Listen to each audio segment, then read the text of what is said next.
আসসালামু আলাইকুম প্রিয় বন্ধুরা, আশা করি আপনারা সকলেই খুব ভালো আছেন। আমি সাবিনা ইয়াসমিন আবার ভয়ঙ্কর ভূতের ঘটনা নিয়ে হাজির হয়েছি আপনাদের মাঝে। আজকেও শোনাবো ভয়ঙ্কর ভূতের ঘটনা দুইটি। আজকে শোনাবো 4 জন বন্ধুর গল্প যারা ঘুরতে গিয়েছিলেন পাহাড়ি অঞ্চলে এবং সেখানে রাত কাটায় 3 রাত, আর সেখানেই তাদের সঙ্গে ভয়ঙ্কর ঘটনা ঘটে। প্রতিটা রাত তাদের সঙ্গে ঠিক কিভাবে কাটে তা জানতে হলে অবশ্যই আমাদের পুরো ভিডিওটি দেখতে থাকবেন। আপনারা কেউ ভাবতেও পারছেন না তারা কিভাবে 4 জন মিলে এই রাতগুলো পার করে। খুবই ভয়ঙ্কর রাত এবং কঠিন রাত। তারা নিজেরাও কল্পনা করেনি কিভাবে এই ভয়ঙ্কর রাতগুলো তারা পার করে ঘোরাটা সফল করলো। তো বন্ধুরা, আর বেশি কথা বলবো না, এবার মূল গল্পে আমি চলে যাব। এই ঘটনার পুরোটা জড়িয়ে রয়েছে রাতের ঝর্ণার আওয়াজ নিয়ে। তো বন্ধুরা, এবার আমি মূল গল্পে চলে যাচ্ছি। সজল আর তার 3 বন্ধু তনয়, রায়হান আর হিমেল ময়মনসিংহের দিকে ঘুরতে গিয়েছিল। তারা এক পাহাড়ি অঞ্চলের পাশে একটা পুরনো কটেজ বুক করেছিল 3 রাতের জন্য। পাহাড়টার নাম লাল ঝর্ণা পাহাড়। নাম শুনে সবাই ভেবেছিল নিশ্চয় রোদে ঝর্ণার পানি লালচে আলোয় ঝলমল করে বলে এই নাম। কিন্তু স্থানীয় এক দোকানদার যখন বলল রাতে ওই ঝর্ণার শব্দ শুনবেন না ভাই, কিন্তু কেউ শুনতে পায় কেউ পায় না। যারা শোনে তারা আর আগের মতো থাকে না। তখন সজলদের মনে হালকা একটা অস্বস্তি কাজ করলো। তবুও ওরা হাসাহাসি করে কটেজে উঠল। কটেজটা পুরনো, কাঠের দরজার জানালা, চারপাশে ঘন গাছ। বিকেলে সূর্য নামার সাথে সাথে এক অদ্ভুত নীরবতা নেমে এলো পুরো এলাকায়। পাখির ডাক নেই, পোকামাকড়ের শব্দও যেন হঠাৎ বন্ধ হয়ে গেল। রায়হান বলল, এই নীরবতাটা একটু বেশি না? জঙ্গলে তো রাতে আওয়াজ থাকে। তনয় হেসে বলল, এই সব সিনেমার মতো ভাবিস না ভাই। রাত প্রায় 8টা। সবাই লণ্ঠন জেলে বসেছিল। বাইরে হালকা ঠান্ডা হাওয়া বইছে। হঠাৎ দূর থেকে ভেসে এলো পানি পড়ার শব্দ। টুপ টুপ টুপ, যেন কোনো ঝর্ণা বইছে। হিমেল বলল, শোন, ঝর্ণার আওয়াজ আসছে, মানে কাছেই নিশ্চয় আছে। কিন্তু সজল টের পেল আওয়াজটা যেন কাছে আসছে, খুব ধীরে ধীরে, যেন ঝর্ণাটা চলতে চলতে তাদের কটেজের দিকে এগিয়ে আসছে। কিন্তু জানালার বাইরে তাকালে কিছুই দেখা যায় না। চারপাশে শুধু অন্ধকার আর কুয়াশা। রায়হান জানালার কাছে কুয়াশা জমে থাকা অংশ মুছে বাইরে তাকাতেই তার নিঃশ্বাস বন্ধ হয়ে গেল। দূরে একটা সাদা ছায়া যেন দাঁড়িয়ে আছে ঝর্ণার দিকে মুখ করে, কিন্তু ঝর্ণা তো কোথাও নেই। তনয় দৌড়ে এসে বলল, কি হয়েছে, তুই এমন চুপ হয়ে গেলি? রায়হান ধীরে বলল, ওই যে ওইদিকে একটা মানুষ দাঁড়িয়ে আছে। সবাই তাকালো, কিছুই নেই। তখনই আবার সেই ঝর্ণার আওয়াজ শোনা গেল, কিন্তু এবার একদম জানালার পাশ থেকে, যেন পানি পড়ছে জানালার নিচেই। হিমেল জানালা খুলে টর্চ জ্বালাতেই দেখা গেল মাটিতে একটু পানি নেই, কিন্তু ঝর্ণার আওয়াজ ক্রমেই বাড়ছে, যেন কানে পানি ঢুকে যাচ্ছে এমন শব্দ। সজল আতঙ্কিত গলায় বলল, চলো দরজা বন্ধ করে দেই, কেউ মজা করছে। দরজা বন্ধ করতে গিয়ে সে দেখল দরজার নিচে দিয়ে ভেতরে ঢুকছে হালকা কুয়াশার রেখা, আর তার ভেতর থেকে ভেসে আসছে ঠান্ডা ভেজা গন্ধ। কেউ কিছু বলার আগেই কুয়াশার ভেতর থেকে এলো একটা অস্পষ্ট ফিসফিস আওয়াজ, শুনি, তোমরাও শুনছো আমার ঝর্ণার গান। 4 জন একসাথে পিছিয়ে গেল। সব বাতাস যেন এক মুহূর্তে থেমে গেল। লণ্ঠনের আলো কাঁপতে লাগলো, আর দরজার বাইরে শুরু হলো টুপটাপ টুপটাপ, যেন কেউ অদৃশ্যভাবে পানি ছুঁড়ছে দরজায়। কেউ মরল না, কেউ হারালো না, কিন্তু চারজনের বুকের ভেতর তখন জমে আছে একটাই প্রশ্ন, এই ঝর্ণা কোথায় আর কে ওদের শুনতে বলছে? রাত এগোচ্ছে, লণ্ঠনের আলো কাঁপছে, আর চারজন বন্ধু সজল, তনয়, রায়হান ও হিমেল কটেজের মধ্যে এক কোণে জড়ো হয়ে বসে আছে। ভেতরে নীরবতা, বাইরে আবার সেই অদ্ভুত টুপটাপ টুপটাপ আওয়াজ। হিমেল বলল, আমরা কি এটা শুনছি? মনে হচ্ছে দরজার বাইরে কেউ আছে। তনয় চুপচাপ লণ্ঠন হাতে দরজার দিকে এগোলো। দরজা স্পর্শ করার সাথে সাথে হঠাৎ কুয়াশার রেখা আরো ঘন হয়ে গেল, যেন চূড়ান্ত অন্ধকারে ঢেকে দিচ্ছে পুরো কটেজকে। সজলও পাশে দাঁড়ালো, আর মনে হলো ঠান্ডা হাওয়া কেবল বাইরে থেকে আসে না, বরং ভেতরের বাতাসও কাঁপছে। হঠাৎ আওয়াজ বদলালো, টুপটাপ থেকে হলো ধীরে ধীরে চুল কাঁপানো ফিসফিস। দরজা খুলো, ঝর্ণা চাই তোমাদের সঙ্গ। রায়হান দৌড়ে পিছিয়ে গেল। এটা কি? কেউ সত্যি এখানে আছে কি? আমরা কি শুনছি? সজল শান্ত হতে চেষ্টা করলো। কোনো মানুষের আওয়াজ নয়, এটা যেন প্রকৃতির নয়, কিন্তু প্রকৃতির মতো শোনা যাচ্ছে। কটেজের জানালার বাইরে কুয়াশার ভেতর ধীরে ধীরে দেখা দিল এক ছায়া মূর্তি। প্রথমে অদ্ভুত অমূর্ত, কিন্তু ধীরে ধীরে চোখে পড়ল একজন অদ্ভুত লম্বা সাদা পোশাক পরা মানুষ, যার মুখ দেখা যায় না, শুধু শূন্যে দু চোখের মতো কালো ছায়া ভেসে আছে। হিমেল কাঁপতে কাঁপতে বলল, আমরা কি এটা দেখছি? এটা মানুষ নয়, তাই না? ছায়াটি এক মুহূর্তের জন্য দৃঢ়ভাবে দাঁড়ালো, তারপর হঠাৎ জল ঝর্ণার মতো ভিজিয়ে কটেজের দরজার পাশে চলে এলো। প্রত্যেকের হৃদস্পন্দন দ্রুত, শ্বাসরোধ, আর হঠাৎ কেউ ফিসফিস, আবার ভয় পাই না, আমি শুধু খেলতে চাই। সজল জিজ্ঞাসা করল, খেলতে? তুমি কে? কিছুই উত্তর আসলো না, শুধু ফিসফিস থেমে গেল। আর সেই ঝর্ণার আওয়াজ ধীরে ধীরে বাড়ছে। দরজার কুয়াশার রেখা হঠাৎ দূর হয়ে গেল, কিন্তু জানালা দিয়ে দেখা গেল চারপাশে কেবল অন্ধকার আর পাতা কাঁপছে। তবু সব থেকে ভয়ঙ্কর মুহূর্ত হলো, লণ্ঠনের আলো এক মুহূর্তের জন্য ছায়া মূর্তির আকার ধরা দিল কাচের মধ্যে। দেখতে পেল চারটি চোখ, সাদা চেহারা, আর এক অদ্ভুত হিস হিস করার মতো ফিসফিস। সবাই চমকে চুপ হয়ে গেল। কেউ হঠাৎ চেঁচামেচি করলো না, কেউ দৌড়ে পালালো না।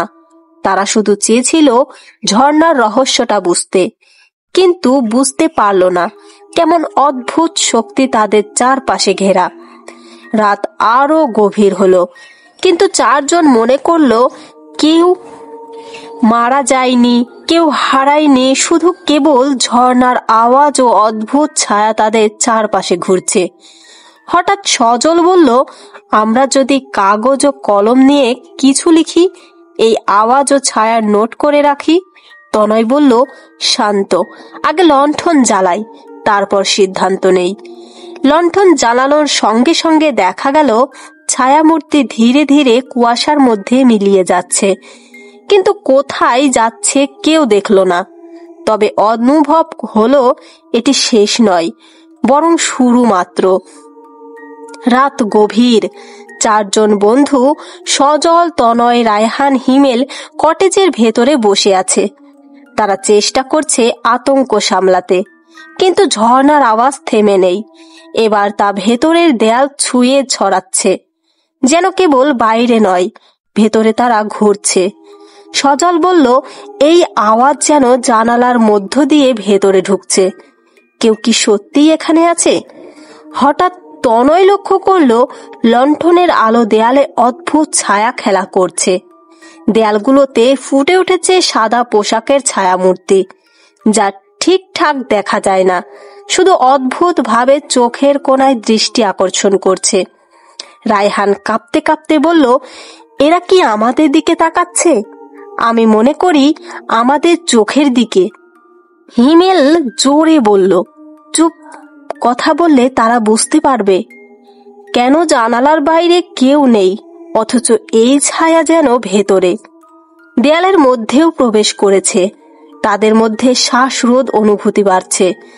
সজল লণ্ঠন নিয়ে ধীরে ধীরে এগিয়ে গেল। দেয়ালের ছায়া যেন তার দিকে ধীরে ধীরে এগোচ্ছে।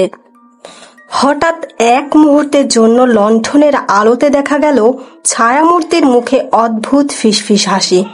হিমেল চেঁচিয়ে বলল, এটা কি করে সম্ভব? কেউ কি কটেজে আছে না? সজল ধীরে বলল, আমি জানি না, কিন্তু মনে হচ্ছে এটা ঝর্ণার আওয়াজের শক্তি। বাইরে যেমন আওয়াজ করে তেমনি ভিতরেও তাদের নিয়ন্ত্রণ করছে। হঠাৎ লণ্ঠনের আলো মৃদু ঝলমল করে বন্ধ হয়ে যায়। সাথে সাথে ভেতরের বাতাস আরো ঠান্ডা হয়ে যায়, যেন চারজনের শরীরের ভেতরেও প্রবেশ করছে। রায়হান লক্ষ্য করল তার নিঃশ্বাস দ্রুত ও ভারী হয়ে যাচ্ছে, অথচ কটেজের ভেতর আসলে ঠান্ডা কিছুই নেই। সজল প্রায় চিৎকার করতে যাচ্ছিল, তখন হিমেল হঠাৎ দেখল লণ্ঠনের আলোতে একটি কাগজ ভেসে যাচ্ছে, যা পূর্বে কোনো জায়গায় রাখা হয়নি। কাগজে লেখা, ভয় পাওয়া স্বাভাবিক, কিন্তু হারানো কখনোই নয়। আমরা শুধু তোমাদের সঙ্গে খেলতে চাই। চারজন চুপ। তনয় ধীরে বলল, তুমি কি বুঝতে পারছো? আমাদের এখানে কারো দেখা নেই, কিন্তু কেউ কিছু আমাদের নিয়ন্ত্রণ করছে। হঠাৎ ঝর্ণার আওয়াজ ধীরে ধীরে গান হিসেবে রূপ নেয়, যেন চুপচাপ ফিসফিস করে চারপাশে ঘুরছে। সজল, তনয়, রায়হান, হিমেল চারজনের চোখ কাঁপছে। তাদের মনে হচ্ছে এই রাত শেষ হবে না, এরা এখন শুধু খেলে শুরু করছে। রাত গভীর। চারজন বন্ধু সজল, সনয়, তনয়, রায়হান, হিমেল কটেজের ভেতরে বসে আছে। লণ্ঠনের আলো ধীরে ধীরে কাঁপছে, আর ঝর্ণার গান যেন দেয়াল, ছাদ, মেঝে সব জায়গায় ঘুরছে। হঠাৎ দেখা গেল প্রত্যেকটি ঘরের কোণে একটি করে ছায়া উপস্থিত। প্রথমে তারা ভাবলো হয়তো কেবল লণ্ঠনের ছায়া, কিন্তু ছায়াগুলো লণ্ঠনের সঙ্গে মিলছে না, বরং স্বতন্ত্রভাবে চলছে, ঘুরছে, তাদের দিকে তাকাচ্ছে। রায়হান ভয় পেয়ে বলল, এগুলো কি আমাদের অনুসরণ করছে? তনয় কাঁপতে কাঁপতে উত্তর দিল, না, মনে হচ্ছে এরা আমাদের দেখছে এবং আমাদের ভয়ের সঙ্গে খেলছে। হঠাৎ হিমেল লক্ষ্য করলো একটি ছায়া লণ্ঠনের আলোতে স্পষ্ট হয়ে দাঁড়ালো। ছায়ার মুখ অদ্ভুতভাবে ফিসফিস করে হাসছে, আর তাদের হাতের আঙ্গুলে আঙুল তুলছে, যেন চারজনকে নিয়ন্ত্রণ করছে। সজল বলল, আমরা কি এখন কেবল দর্শক? না, আমাদের কিছু করতে হবে। তাদের চারপাশে বাতাস ঘুরতে লাগলো, ঠান্ডা, ভেজা, ফিসফিসের মতো শব্দ।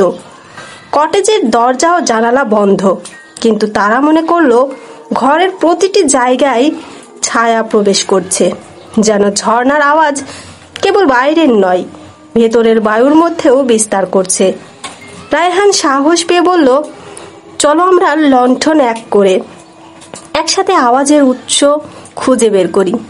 যদি আমাদের একত্রে চেষ্টা করি, হয়তো ততক্ষণে ছায়াগুলো দ্রুত ঘুরতে শুরু করেছে, যেন খেলায় চ্যালেঞ্জ নিচ্ছে। তনয় হাত বাড়িয়ে লণ্ঠনে ধরল। লণ্ঠনের আলো ছায়াগুলোকে একত্রে এক স্থানে ভেঙে দিচ্ছে, কিন্তু ছায়া সব সময় ধূসর হয়ে লুকিয়ে যায়। হিমেল কণ্ঠ কমিয়ে বলল, শোনো, তাদের আওয়াজ পরিবর্তন হয়েছে, তারা আমাদের মনে আতঙ্ক ছড়াচ্ছে, কিন্তু সরাসরি কিছু করছে না। সজল ধীরে বলল, হ্যাঁ, আমরা এখনো নিরাপদ।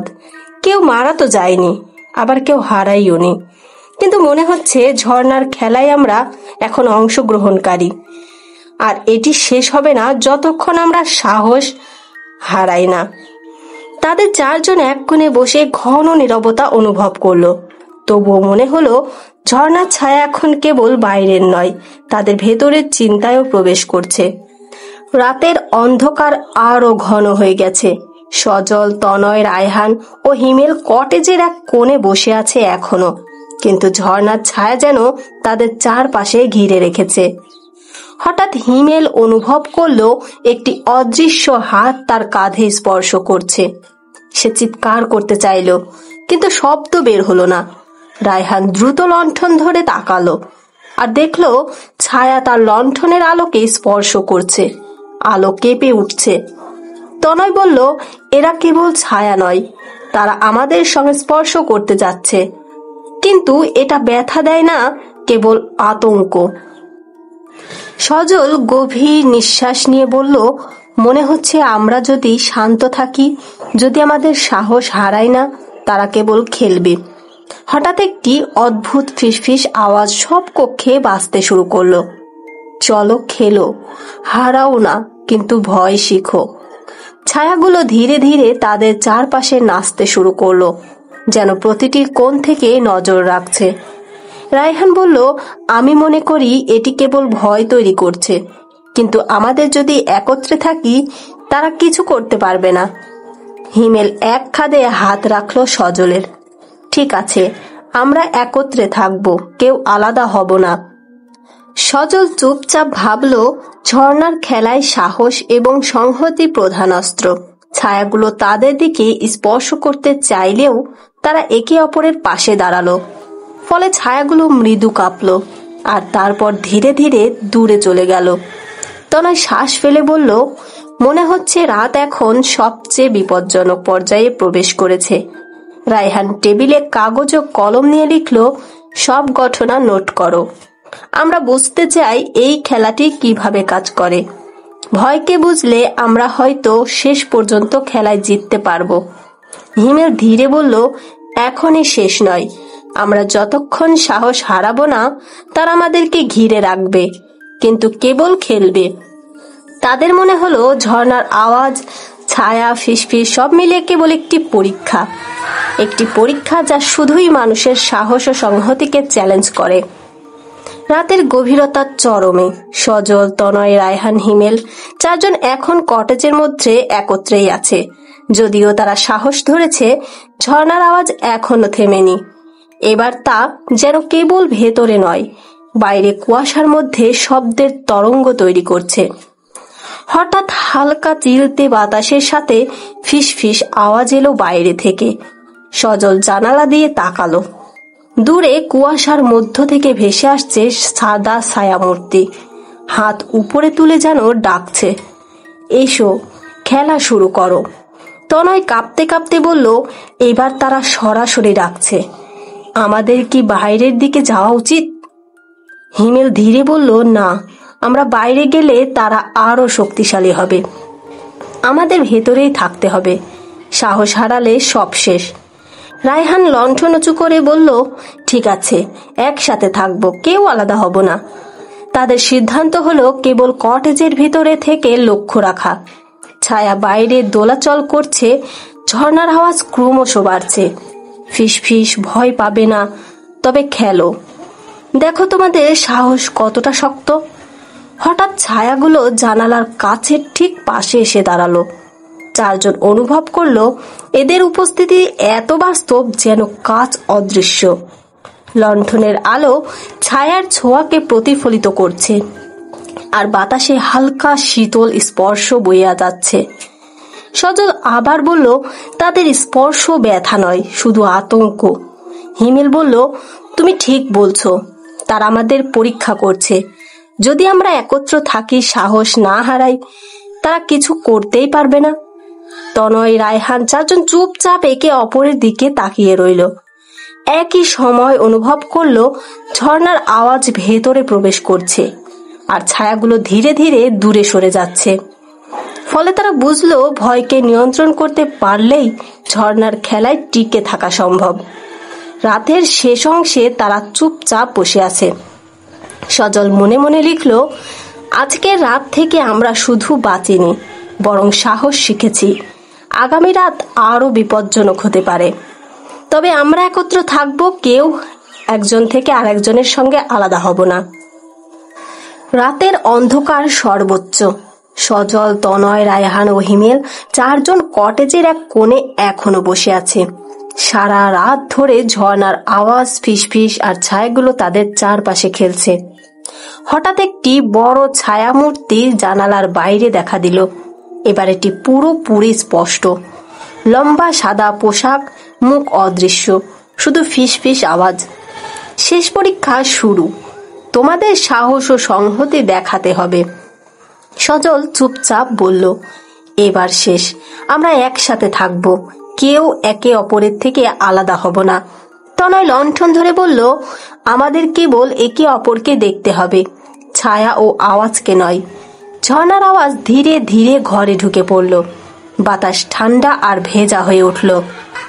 ছায়াগুলো আবার চারপাশে ঘুরতে লাগলো, যেন তাদের ভয় পরীক্ষা করছে। হঠাৎ কোণার একটি ছায়া এগিয়ে এলো, সরাসরি তাদের দিকে। রায়হান ভয় পেয়ে বলল, এটি কি স্পর্শ করতে চাচ্ছে? হিমেল ধীরে উত্তর দিল, কেন ভয় পাবে? এটি কেবল পরীক্ষা। যদি আমরা সাহস হারাই, তারা কিছু করতে পারবে। চারজন একে অপরের হাতে হাত দিল। লণ্ঠনের আলো ছায়াগুলোকে আংশিক আলোকিত করল। ফিসফিস আওয়াজ এক মুহূর্তের জন্য থেমে গেল। তারপর ছায়াগুলো ধীরে ধীরে দূরে সরে যেতে শুরু করলো। ঝর্ণার আওয়াজ শেষ রূপ নিল, মৃদু শান্ত, যেন প্রশান্তি ছড়াচ্ছে। ছায়াগুলো কুয়াশার মধ্যে মিলিয়ে গেল। কটেজে ফের নীরবতা। সজল ধীরে বলল, আমরা বাঁচলাম, সাহস হারাইনি, কেউ মারাও যায়নি, কেউ আমাকে হারায়ওনি। তনয়, রায়হান ও হিমেল একে অপরের দিকে তাকালো। হিমেল বলল, আমরা শুধু ভয়কে বুঝেছি, সেটা নিয়ন্ত্রণ করেছি। আজ আমরা জিতেছি। বহু রাতের পর ঝর্ণা শান্ত। কেউ জানে না এটি আর কখনো ফিরে আসবে কিনা, কিন্তু চারজন, সজল, তনয়, রায়হান, হিমেল, একটি গুরুত্বপূর্ণ শিক্ষা শিখেছে। ভয়কে জানো, তবে সাহস হারাও না। আর একে অপরের পাশে থাকলে সবচেয়ে ভয়ঙ্কর পরীক্ষাও পার করা যায়। রাত শেষ হলো। সকালে কটেজের বাইরে সূর্য উঠল। ঝর্ণার আওয়াজ আর ছায়া নেই, কিন্তু চারজন জানে রাতের ঝর্ণার গল্প তাদের মনে চিরকাল থাকবে। ওরা চারজন এবার কটেজ থেকে বাড়ি ফিরে গেল। এই ঘটনাটি এখানেই শেষ হয়। তো বন্ধুরা, আরেকটি ঘটনায় আমি চলে যাব। তবে তার আগে আপনাদের কাছে আমার একটি অনুরোধ, আপনারা যারা এখনো আমাদের চ্যানেলটি সাবস্ক্রাইব করেননি, অবশ্যই সাবস্ক্রাইব করবেন, আমাদের পাশে থাকবেন, লাইক, কমেন্ট, শেয়ার করবেন। তো বন্ধুরা, আরেকটি ঘটনায় আমি চলে যাব। বন্ধুরা, এই ঘটনাটি রয়েছে দাওয়াতের চিঠি নিয়ে। এই কথাটির মানেই কিন্তু রহস্য। এমন আধুনিক যুগে এসে কেন কেউ চিঠির মাধ্যমে দাওয়াত দেবে? ঘটনাটি ঘটে গ্রামের এক হুজুরের সঙ্গে। মানুষটি খুবই শান্ত, কিন্তু একদিন দরজার নিচে পাওয়া যায় একটি খাম, যার মধ্যে থাকে একটি চিঠি। চিঠির ওপারে কে ছিল? হুজুর আদৌ কি সেই চিঠির দাওয়াত খেতে যায়, বা গিয়ে সেই বাড়িতে ঠিক কি কি ঘটনা ঘটে তা জানতে হলে বন্ধুরা আমাদের ভিডিওটি পুরোটা দেখবেন। অনুরোধ রইল, আমাদের সাথেই থাকবেন। শীতের সন্ধ্যা, বাতাসে একরকম ঠান্ডা গন্ধ মাটির, শিশিরের আর একটু কুয়াশার মিশ্রণ। হুজুর মাওলানা কায়সার আলম গ্রামের এক মসজিদের ইমাম। বয়স 50-এর কাছাকাছি হবে। শান্ত ভদ্র মানুষ, তবে সবাই জানে তিনি খুব সাহসী। জিন, ভূত কিংবা অদ্ভুত কোনো ঘটনায় ডাক পড়লে গ্রামের মানুষ তিনিই প্রথমে যান। সেদিন এশার নামাজ শেষ করে হুজুর যখন ঘরে ফিরতে যাচ্ছেন, তখন দেখতে পেলেন মসজিদের দরজার নিচে একটা খাম পড়ে আছে। সাদা কাগজের খাম, ওপরে লেখা মাওলানা কায়সার আলম সাহেবের হাতে নিজে পৌঁছানোর জন্য। খাম খুলে দেখলেন ভিতরে একটি মাত্র চিঠি। তাতে লেখা আছে, আসসালামু আলাইকুম হুজুর, আগামী বৃহস্পতিবার রাতে আমাদের বাড়িতে একটা দাওয়াত, আপনি আসবেন, এতে আমরা গর্বিত হব। কিছু পারিবারিক সমস্যা হয়েছে, একটু কুরআনের তেলাওয়াত আর দোয়া দরকার। ঠিকানা নবাবপুরের শেষ মাথায় পুরনো পাকা বাড়ি, বড় অসৎ গাছের নিচে। সময় রাত 9টা। মোহাম্মদ রিয়াজউদ্দিন, আপনজনের পক্ষ থেকে।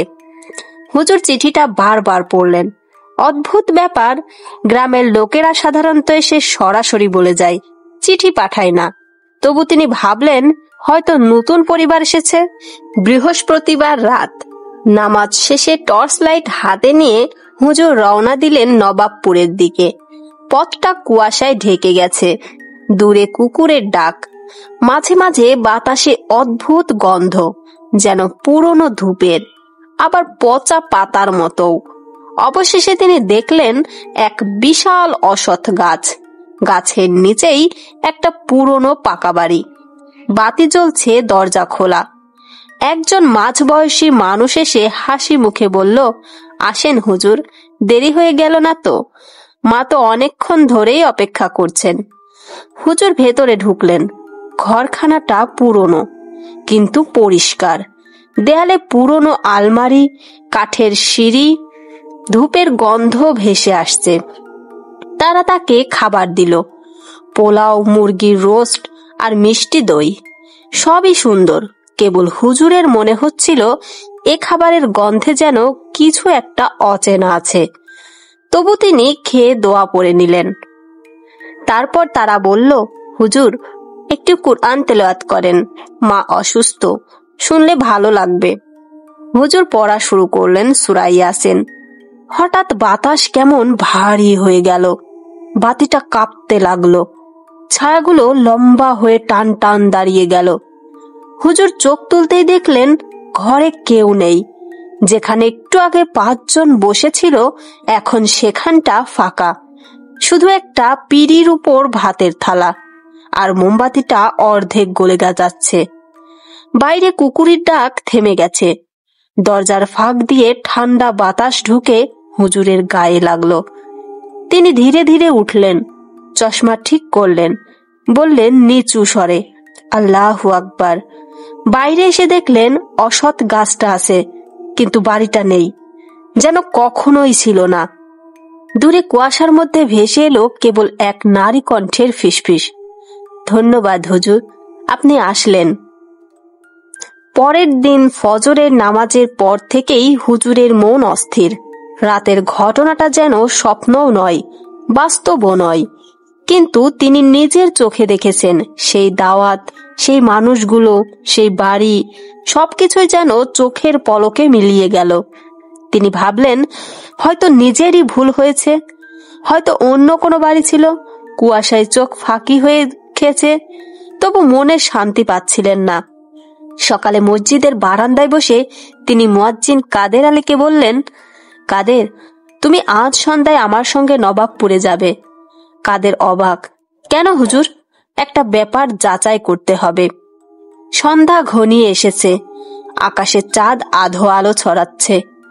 হুজুর, কাদের আর গ্রামের আরো 2 যুবক, রাকিব আর সোহেল, টর্চ হাতে রওনা দিলেন নবাবপুরের দিকে। পথের বাতাসে আবার সেই পরিচিত ধূপের গন্ধ। হুজুরের বুকের ভেতর কেমন একটা চাপা ধক ধক করছে। অশ্বত্থ গাছটা এখনো আছে, কিন্তু গাছের নিচে কোনো বাড়ির চিহ্ন নেই, শুধু ঝোপঝাড় আর পুরনো ভাঙা ইট পাথরের স্তূপ। কাদের বলল, এইটা কি সেই জায়গা হুজুর? হুজুর ধীরে মাথা নাড়লেন। এই গাছটার পাশেই ছিল বাড়িটা। তারা টর্চের আলো ফেলে চারপাশে খুঁজতে লাগলো। এক জায়গায় মাটির নিচে কিছু চকচকে ধাতব জিনিস দেখা গেল। খুঁড়ে তুলতেই দেখা গেল একটা পুরনো থালা। সেটা একদম সেই থালার মতো যেটাতে হুজুরকে খাবার দেওয়া হয়েছিল আগের রাতে। আরো আশ্চর্যের বিষয়, থালার নিচে কালি দিয়ে লেখা, রিয়াজউদ্দিন, 1328 বঙ্গাব্দ। হুজুর স্তব্ধ। 1328 বঙ্গাব্দ মানে 21 বছরেরও বেশি পুরনো। রাকিব আরো একটু খুঁড়তে গিয়ে মাটির নিচে পেয়েছিল এক পুরনো কাগজ। কাগজে আধ ভাঙা অক্ষরে লেখা, মাওলানা কাইসের আলম সাহেবকে অনুরোধ, আমাদের আত্মার শান্তির জন্য দোয়া করবেন, আমরা প্রতীক্ষায় আছি। হুজুরের হাত কেঁপে উঠল। এই নামটা আমার নামই তো। সবাই একে অপরের মুখের দিকে তাকিয়ে রইল। বাতাসে কেমন এক অদ্ভুত ভারী নিস্তব্ধতা নেমে এলো। গাছের পাতায় হঠাৎ খসখস আওয়াজ। দূর থেকে যেন কারো কান্নার শব্দ ভেসে আসছে। মহিলার কণ্ঠ, মৃদু কিন্তু ভয়ানক গভীর। কাদের বলল, কণ্ঠ কাঁপছে, হুজুর চলেন ফিরে যাই, এই জায়গায় কিছু ঠিক নাই। হুজুর চুপচাপ চোখ বন্ধ করলেন, তেলাওয়াত শুরু করলেন আয়াতুল কুরসি। কিন্তু যতই পড়ছে বাতাস যেন তত ভারী হচ্ছে। গাছের ডালে একসঙ্গে ডেকে উঠল কয়েকটা কাক। তারপর হঠাৎ সব শব্দ থেমে গেল। তারা যখন ফিরে আসতে উদ্যত হলেন, হুজুরের টর্চের আলো পড়ল গাছের গোড়ায় একটা ছোট পাথরের ফলকের উপর। মসৃণ পাথরে খোদাই করা লেখা, এখানে সমাহিত মাওলানা কায়সার আলম, ইন্তেকাল 1328 বঙ্গাব্দ। সবাই জমে গেল স্থির হয়ে। হুজুর নিজের চোখ মুছলেন, আবার তাকালেন। লেখাটা এখনো আছে। তিনি ধীরে বললেন, আমার নাম? কিন্তু আমি তো বেঁচে আছি, তাই না? বাতাসে কেমন ফিসফিস আওয়াজ ভেসে এলো। আপনি এসেছিলেন, দোয়া করেছিলেন, আবার আসবেন। হুজুর এক পা পেছাতে না পেছাতেই টর্চ নিভে গেল। চারপাশ অন্ধকারে ঢেকে গেল। আর সেই অন্ধকারের মাঝখানে একটি নারী কণ্ঠ, আগের রাতের মতো। ধন্যবাদ হুজুর, আপনি আবার এলেন। রাতটা কাটেনি, যেন গলে গলে সকাল হয়ে গেছে। হুজুরের চোখে ঘুম নেই। মাথার ভেতর ঘুরছে সেই ফলকের লেখা, এখানে সমাহিত মাওলানা কায়সার আলম। নিজের নাম, নিজের পরিচয়, অথচ অন্য এক সময়ের কবর। এমন তো হতে পারে না। পরের দিন দুপুরে হুজুর গেলেন পুরনো মসজিদের লাইব্রেরিতে। সেখানে গ্রামের ইতিহাস নিয়ে কিছু পুরনো রেজিস্টার রাখা আছে। একটা ধুলো মাখা খাতায় তিনি খুঁজে পেলেন পুরনো একটি বই। বইয়ের পাতা উল্টাতে উল্টাতে তিনি থমকে গেলেন। এক জায়গায় স্পষ্ট লেখা, নবাবপুর দক্ষিণ প্রান্তে বসবাসকারী এক হুজুর মাওলানা কায়সার আলম রহস্যজনক আগুনে পুড়ে মৃত্যুবরণ করেন। ঘটনাস্থলে তার দেহ পাওয়া যায়নি, কেবল একখানা চিঠি ও কিছু পুড়ে যাওয়া পাতার টুকরো। হুজুরের কাঁপা কাঁপা হাত থেমে গেল। ছাত্রটি অবাক হয়ে বলল, হুজুর, এটা কি আপনার নামেরই মতো নয়? হুজুর ফিসফিস করে বললেন, না, নাম নয়, এটা আমি। তারপর তিনি লাইব্রেরির রেকর্ড অফিসারকে জিজ্ঞাসা করলেন, এই ঘটনার কোনো সাক্ষী ছিল? বৃদ্ধ অফিসার ধীরে ধীরে বললেন, ছিল, এক নবাবপুরের মানুষ, নাম শেখ হাবিব। সে বলেছিল আগুনের রাতে এক লোক কুরআন তেলাওয়াত করছিল। তারপর হঠাৎ পুরো বাড়ি অদৃশ্য হয়ে যায়। পরদিন সেখানে শুধু একটা কবর পাওয়া যায়। হুজুরের বুক ধকধক করতে লাগলো। তার চোখে তখনও সেই দৃশ্য, অদ্ভুতভাবে শান্ত একটা কবর, যার উপর লেখা তার নাম। তিনি লাইব্রেরি থেকে বেরিয়ে দরজার পাশে দাঁড়িয়েছিলেন। এমন সময় বাতাসে একটা কাগজ উড়ে এসে তার পায়ের কাছে পড়ল। কাগজে লেখা, আপনি আমাদের খুঁজছেন হুজুর, আমরা এখনো আপনার অপেক্ষায় আছি। হুজুর চারদিকে তাকালেন, কেউ নেই। কাগজটা হাত থেকে ফেলে দিলেন। তারপর ধীরে ধীরে বললেন, এই রহস্য আল্লাহই ভালো জানেন, কিন্তু মনে হচ্ছে আমি এখনো বেঁচে আছি কিনা সেটাই নিশ্চিত নয়। নবাবপুরে ফিরতে ফিরতে মাওলানা কায়সার আলমের মনে হচ্ছিল সবকিছু ধীরে ধীরে পাগলামির মতো লাগছে।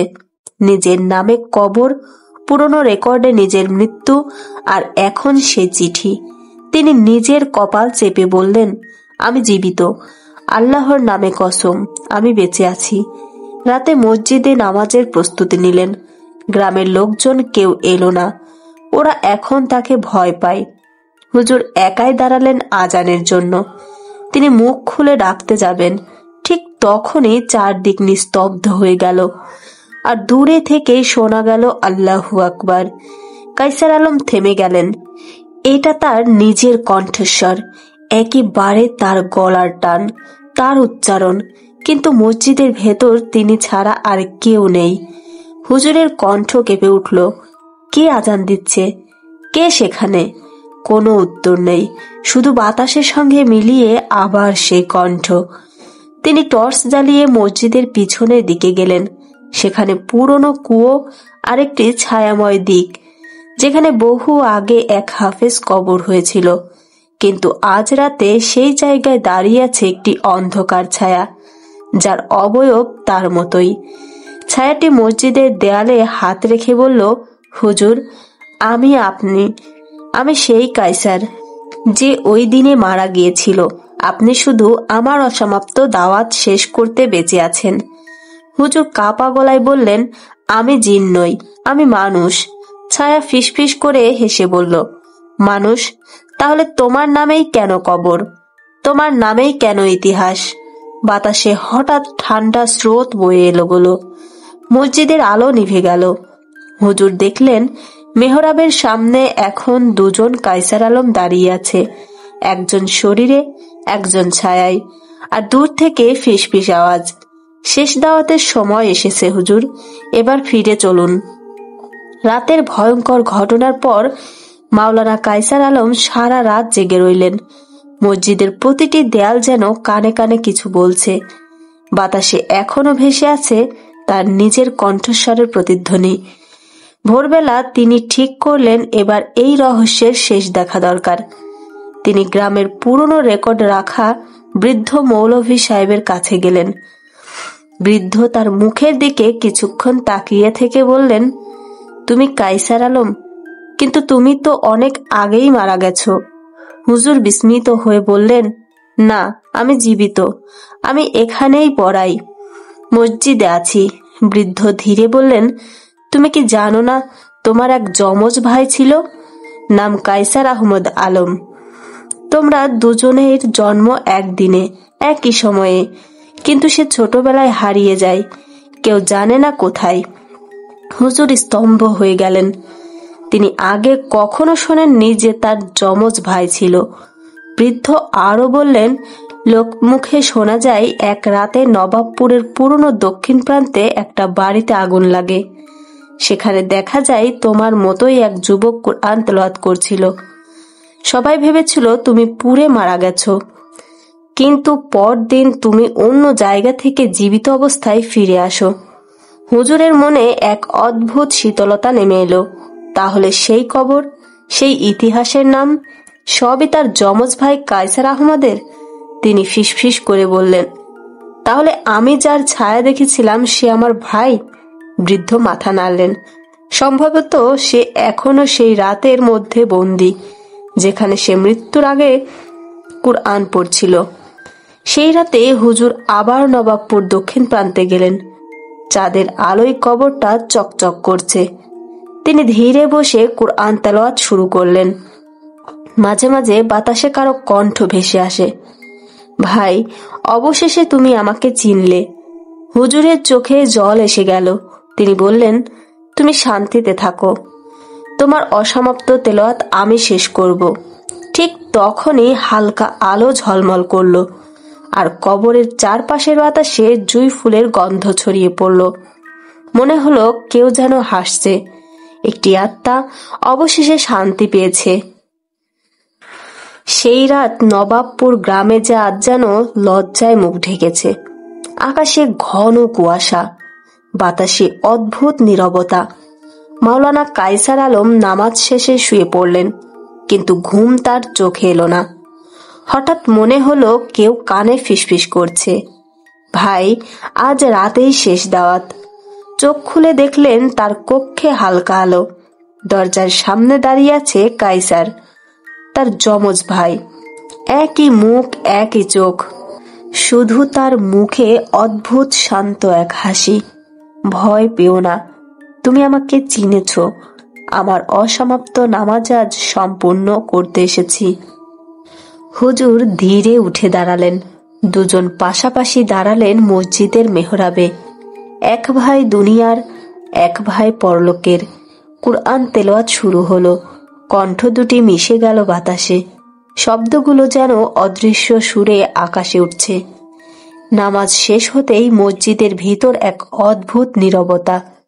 বাতাসে জুঁই ফুলের গন্ধ, আর মেহরাবের দেয়ালে ছোট এক ফাটল, সেখান দিয়ে যেন রূপালী আলো বেরিয়ে এলো।